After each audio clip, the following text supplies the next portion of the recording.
I've been thinking of Rumi's guest house. This being human is a guest house.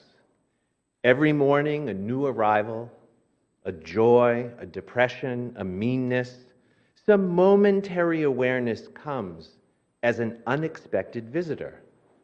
Welcome and entertain them all, even if they're a crowd of sorrows who violently sweep your house empty of all its furniture. Still, treat each guest honorably. But what about the 7-ton elephant in the room? The one that burst into our guest house in November, seemingly intent on destroying what we, as members of a liberal faith community, hold dear.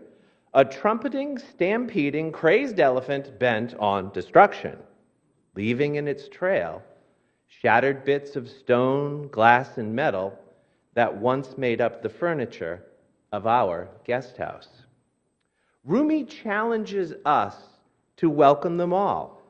Somehow, though, I've always envisioned these unexpected visitors as temporary, certainly not here to stay for 4 years in our guest house. But the unthinkable has happened. The nation has made a turn towards the America First agenda. Americans understood this agenda when they voted. They were aware of Project 2025. They knew who the candidates were and what they stood for, and they voted to place the presidency, the House, and the Senate under the control of its advocates. While the pundits and the talking heads and pollsters will opine about how and why this happened, the fact is, progressive causes took a whomping. So now what? How do we begin to cultivate a sense of equanimity that will allow us to move through the coming challenges with a sense of grace and composure? The hope that Emily Dickinson so tenderly described earlier seems, well, rather delicate, a thing of feathers that perches in the soul. Hope doesn't seem equal to the task, at least not alone. I hope the war in Israel, Gaza, and Lebanon ends. I hope the government doesn't really enact policies of mass deportations. Hope seems thin. While hope can point us towards the goal, it doesn't really give us a good view on the terrain that lies just in front of us.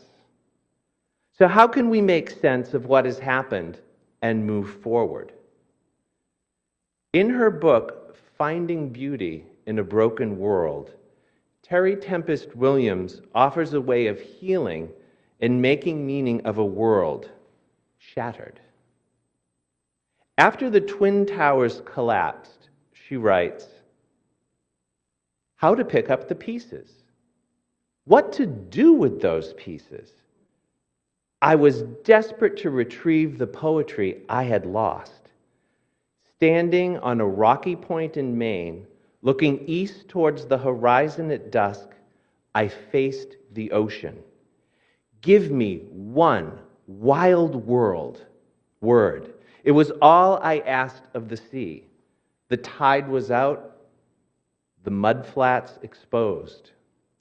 A gull picked up a large white clam, hovered high above the rocks, and then dropped it.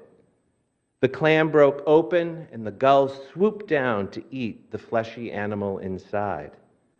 She asked again of the ocean, give me one wild word to follow. And the word the sea rolled back to me was mosaic. A mosaic, she explains, is a conversation between what is broken.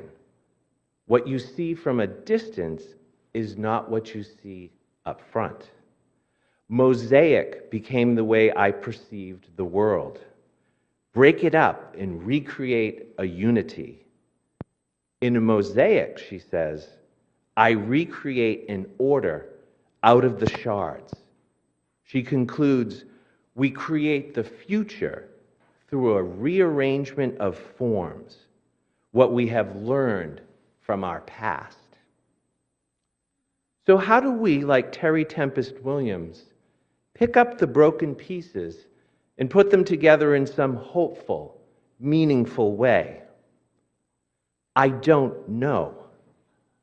I don't have an easy answer, but I suspect the answer may lie in picking up the pieces of shattered glass, stone, and metal, examining them together, and then wondering, how do we fit them into the mosaic we are called to build in these challenging times? As the pieces start to come together, the outline of a picture may begin to form for us. In a way, each broken piece is like a bit of a story, or if you will, like an act in this American life. As the acts unfold and build upon each other, a storyline begins to take shape and reminds us of many familiar things we have seen, heard, and known before. Let's take a look at a few of these shards. Act 1. I wish this had never happened. Picture this. Frodo, Gandalf, and the rest of the Fellowship are lost in the deepest, darkest mines of Moria. Poor Frodo is crying, carrying the one ring of immense power. Evil follows and threatens in the shadows. Frodo's already been injured, stabbed in the shoulder, and will never fully heal, but he must go on. Frodo says to Gandalf, I wish the ring had never come to me. I wish none of this had ever happened.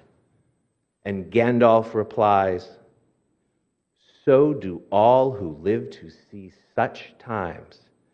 But that is not for them to decide. All we have to decide is what to do with the time that is given to us. As a people of liberal faith, what will we decide to do with the time that is given to us today? Act 2. In the unlikely event of a water landing. On January 15th, 2009, just moments after taking off from LaGuardia Airport, U.S. Airways Flight 1549 struck a flock of Canada geese, causing an immediate and complete loss of power to both engines. In a true display of calm and skilled piloting, Captain Sully and First Officer Jeffrey Skiles quickly assessed the nearby airports. Due to their very low altitude, they determined that a controlled water landing in the Hudson River was their best chance for survival. Office workers in Manhattan recounted seeing the plane pass just outside their windows, realizing it was headed for the river. Eyewitnesses watched the descent, astonished by the precision of Captain Sully's maneuver. Just before landing, Captain Sully famously instructed passengers to brace for impact, a phrase no air traveler ever wants to hear. Once the plane hit the water, though, the well-trained crew swiftly coordinated the evacuation. The aircraft's inflatable slides actually did convert into life rafts, and passengers quickly exited onto the wings and onto the rafts into the icy January conditions.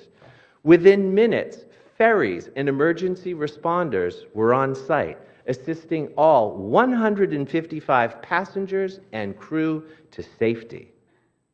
Like Captain Sully and his crew, we too have prepared for emergency maneuvers. We can do this. Turbulence ahead. Fasten your seatbelts. Brace for impact. Act 3. It's like deja vu all over again. As the late, great baseball catcher Yogi Berra said, it's deja vu all over again. The nation is showing its racist, xenophobic, and isolationist tendencies once again. It's nothing new. It's what America has shown itself to be throughout large stretches of our history, going all the way back to colonial founding. The enslavement and genocide of First Nations peoples, the Three-Fifths Compromise, the Know-Nothing Party of the 1840s and 50s that sought to take away the right to vote for Irish Catholics, the Jim Crow laws that arose out of the collapse of Reconstruction, the Chinese Exclusionary Act of 1882 that banned Chinese immigration, the Smoot-Hawley Tariff Act of 1930, which exacerbated a worldwide depression. Here we are again, America first. Today, it's about trade, tariffs, wokeness, immigration, and mass deportations. It's hard to deny the nation's politics have moved towards the America First agenda. Lest there be any doubt about this shift, just look at the election results. It wasn't just a quirk of the Electoral College this time. And so here we are. It's deja vu all over again. America first. In the wake of the election to the despondent and disillusioned Venus Williams, not the tennis champion, but the black woman founder of the Progressive Catholic Voice and the Catholic Coalition for Church Reform, offered the following words of advice. You are awakening to the same country you fell asleep to. The very same country. Pull yourselves together. And when you see me, do not ask me, what do we do now? How do we get through the next 4 years? Some of my ancestors dealt with at least 400 years of this under worse conditions. Continue to do the good work. Continue to build bridges, not walls. Continue to lead with compassion.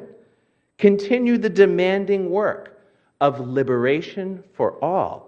Continue to dismantle broken systems, large and small.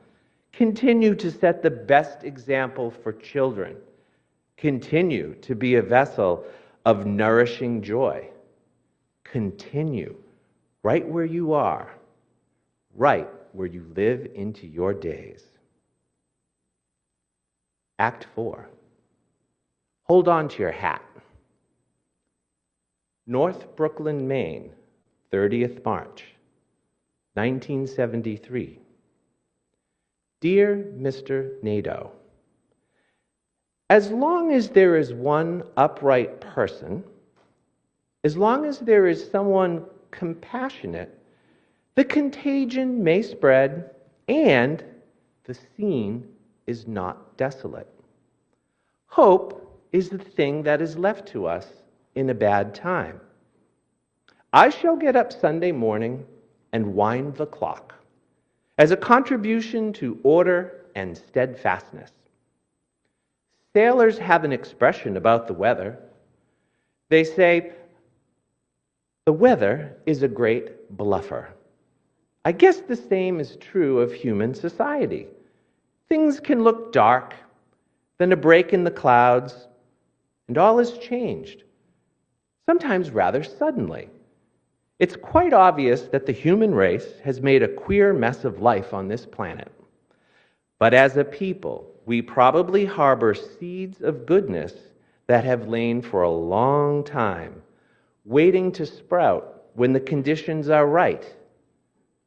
Humankind's curiosity, relentlessness, inventiveness, and ingenuity have led us into deep trouble. We can only hope that these same traits will enable us to claw our way out. Hang on to your hat, hang on to your hope, and wind the clock, for tomorrow is another day. Sincerely, E.B. White. Yes, as President Trump pushes forward his America First agenda, it's going to be a bumpy road. People will be hurt, especially the more vulnerable. Hang on to your hat. Hang on to your hope. Act 5. What would Jesus do? It's hard to square white Christian nationalist support for mass deportations with the teachings of Jesus. In Luke 10, Jesus tells his audience to love your neighbors as yourself, and then explains who the neighbor is by telling the parable of the Good Samaritan. We all know the story. A priest and then a Levite passed by another Jew on the side of the road who had been attacked by bandits and left for dead. Now, as co-religionists, as neighbors, Jesus' audience would have expected the priest and the Levite to stop and help, but they didn't. We in the audience immediately think, bad priest, bad Levite, you didn't help your neighbor. But that's not the whole point of the parable. For then a Samaritan, someone whom Jesus' audience would have considered less than, and certainly other than, stops and helps. Jesus explains that the Samaritan was the neighbor, the one who showed mercy. Jesus concludes, go and do likewise. In the parable, Jesus challenges his audience to expand the concept of neighbor, to stretch it out beyond the members of one's own nation, religion, and race. It is the foreigner, the stranger, the other, who we are called to love as ourselves, not just those who look, sound, and believe as we do. The good neighbor is the one who actually shows mercy. But in our highly polarized society, it's hard to imagine to whom I would even ask this question. What would Jesus do? I don't know many people who didn't vote the way I did. Not in my family, my workplace, my house of worship, my school, even my social media feeds and friend groups. We've become so sordid that the only place I know where I engage with people who don't share my political views is in the halls of Alcoholics Anonymous.